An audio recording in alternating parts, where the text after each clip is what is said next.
wabarakatuh. Selamat malam. Perkenalkan, nama saya Zarina Rimka Fitra. Saya mahasiswi dari STI Mandani, semester 2 kelas malam dari Prodi Manajemen. Malam ini saya akan menjelaskan mengenai CV dan PT.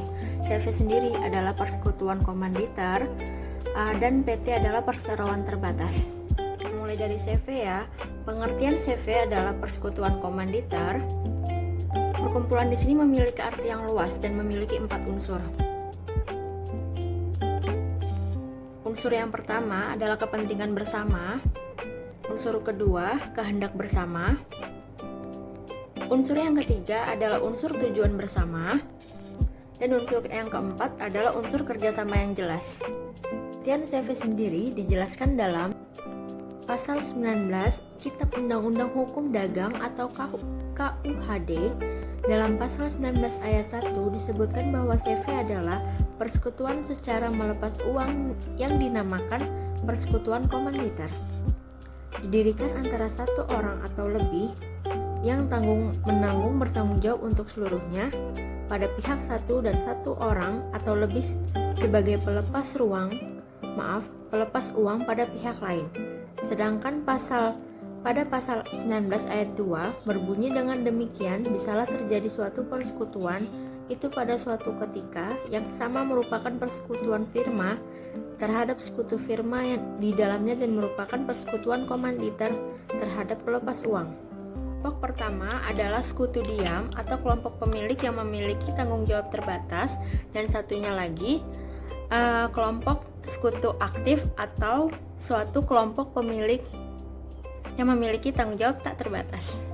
CV memiliki dua kelompok aktif. Kelompok sekutu komanditer atau sekutu pasif adalah sekutu yang hanya menyertakan modal dalam perusahaan saja. Jika perusahaan untung, maka komanditer pasif akan ikut untung. Sekutu pasif atau sekutu komanditer adalah sekutu yang hanya menyertakan modal saja. Jika perusahaan mengalami kerugian, maka mereka hanya bertanggung jawab sebatas modal saja. Dan sebaliknya, jika perusahaan mengalami keuntungan, mereka hanya mendapatkan sebatas modal mereka saja, mungkin seperti pemegang saham. Komanditer adalah seseorang yang menitipkan suatu modal ke perusahaan dan tidak mengikuti kepengurusan suatu perusahaan tersebut. Komanditer adalah seseorang yang menitipkan suatu modal ke perusahaan dan tidak mengikuti kepengurusan suatu perusahaan tersebut. Sekutu aktif adalah mereka memberikan modal juga dan dan turut menjalankan suatu pengurusan dan ikut berkecimpung ke dalam suatu manajemen perusahaan. Dan sifat CV. Sulit untuk menarik modal yang telah disetor. Modalnya besar karena didirikan oleh banyak pihak. Mudah mendapatkan kredit peminjaman, relatif mudah didirikan. Kelangsungan hidup CV tersebut tidak menentu. Jenis persekutuan komanditer: 1 CV terang-terangan, 2 CV diam-diam, 3 CV dengan saham, akhirnya persekutuan komanditer atau CV. CV memiliki kelebihan dan kelemahan. CV memiliki kelemahan dan kelebihan. Pertama, kelebihan CV adalah pendirian badan usaha ini relatif mudah. Nomor 2, kemampuan manajemen CV lebih mudah dibanding usaha mandiri. Kemampuan CV lebih baik dibanding badan usaha perseorangan. Modal yang didapat CV lebih besar karena banyak pendiri-pendirinya. Nomor 3, modal yang dikumpulkan oleh CV lebih besar. Nomor 4, CV lebih mudah mendapatkan kredit. Lanjut ke PT. PT adalah perseroan terbatas. Perseroan terbatas adalah badan hukum yang merupakan persekutuan modal, didirikan berdasarkan perjanjian, dan melakukan kegiatan usaha dengan modal pasar yang seluruhnya terbagi dalam saham dalam Undang-Undang Nomor 40 Tahun 2007 tentang Perseroan Terbatas atau UU PT. Perseroan terbatas harus memenuhi persyaratan dan tata cara pengesahan PT.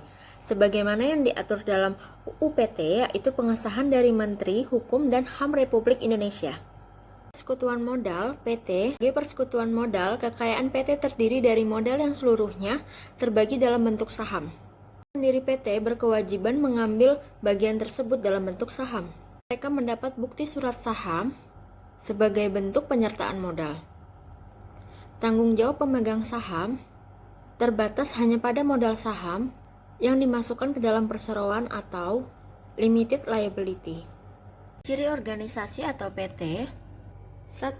Kewajiban terbatas. Kewajiban terbatas pada modal tanpa melibatkan harta pribadi. Nomor 2.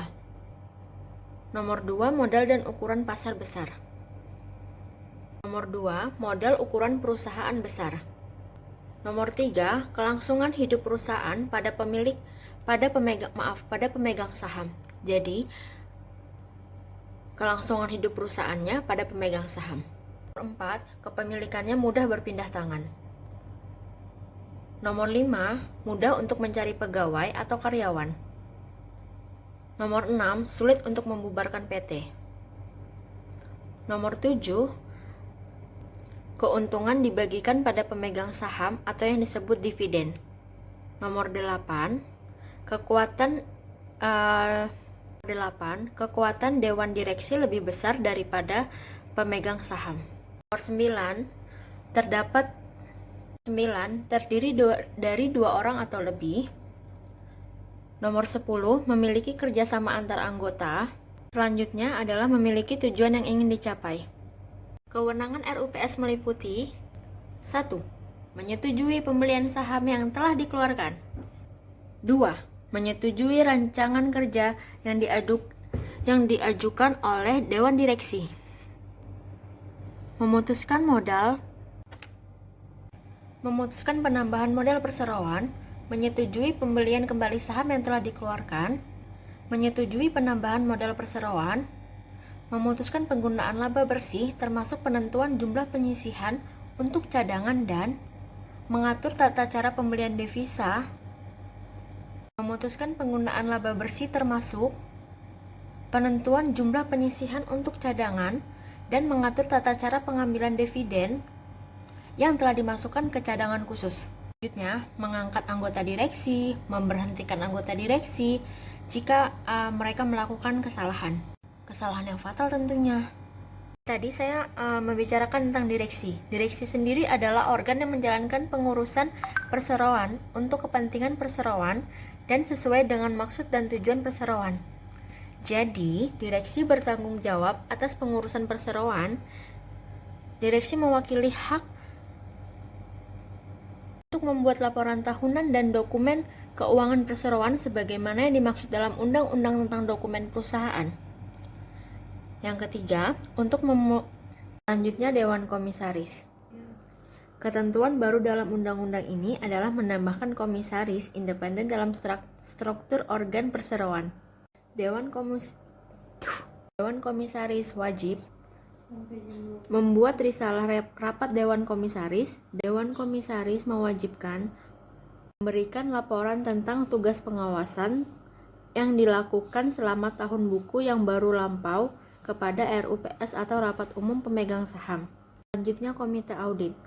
Komite Audit membantu Dewan Komisaris dalam menjalankan fungsi kepengawasannya dalam menjalankan kajian atas integritas laporan keuangan sebuah PT, manajemen risiko dan pengendalian internal.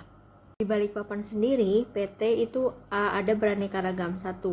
PT Indosat Tbk. 2. PT Telkom Indonesia. Nah, itu tadi penjelasan CV dan PT versi Zarina Rifka Fitra. Berikut adalah contoh CV di Balikpapan. 1. CV pabrik plastik kemasan. 2. CV Lamin Eka Perdana.